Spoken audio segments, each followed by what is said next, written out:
Gelombang pemutusan hubungan kerja, PHK, masih belum berakhir. Saat ini, 9 pabrik dilaporkan tengah dalam proses pemangkasan tenaga kerja, dimulai dengan merumahkan karyawan. Presiden Konfederasi Serikat Pekerja Nusantara, KSPN, Ristadi mengungkapkan, 9 pabrik tersebut adalah lokasi Jawa Tengah. 1. Dunia Teks, 3.000-an pekerja dirumahkan ke arah PHK. 2.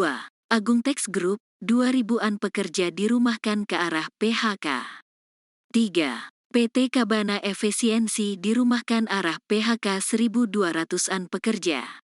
4. PT Pismatex Pilot proses penyelesaian PHK 1.700-an pekerja. 5. PT Sae Apparel ribuan PHK karena relokasi sebagian.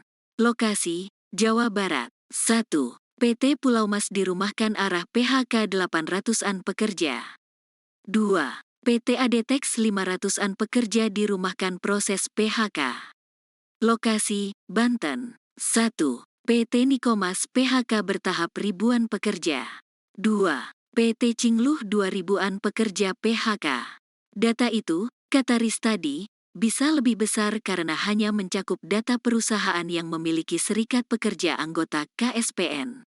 Dia mencontohkan, PHK yang dilakukan oleh PT Panarup dan PT Tuntex sekitar total 3.000-an pekerja di Tangerang, tidak masuk dalam data KSPN karena bukan anggota.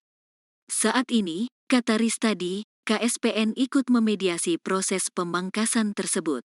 Termasuk, dengan memberikan bantuan hukum jika kedua pihak tak sepakat sehingga harus diproses melalui Pengadilan Hubungan Industrial.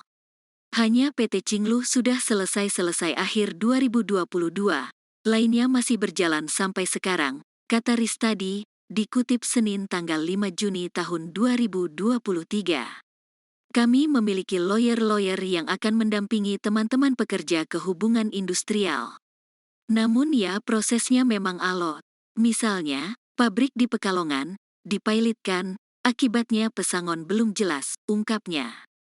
Jika proses alot dan memang ditemukan fakta perusahaan tak mampu memenuhi ketentuan pesangon PHK, ujar Ristadi, pada akhirnya pekerja menerima sesuai hasil negosiasi yang dimediasi KSPN. Namun, ada juga yang bertahan mengajukan keberatan ke pengadilan. Tetap kita dampingi, katanya. Ristadi mengatakan, setidaknya 80% industri tekstil, garmen, dan sepatu di tanah air melakukan efisiensi pekerja, sampai ada yang menutup pabrik. Meski, dia tak memungkiri, ada juga investasi pabrik baru yang muncul. Artinya, terjadi perekrutan karyawan. Khususnya di Jawa Tengah, bagian selatan dan timur Jawa Barat. Saat ini kondisi industri TPT, garmen, dan sepatu memang sedang parah. Yang ekspor, ordernya berkurang atau tidak ada sama sekali. Yang domestik juga tergerus karena produk impor, ujarnya. Yang lebih parah memang industri tekstil, termasuk garmen. Kalau sepatu masih ada order beberapa dari brand-brand internasional, tambah Ristadi.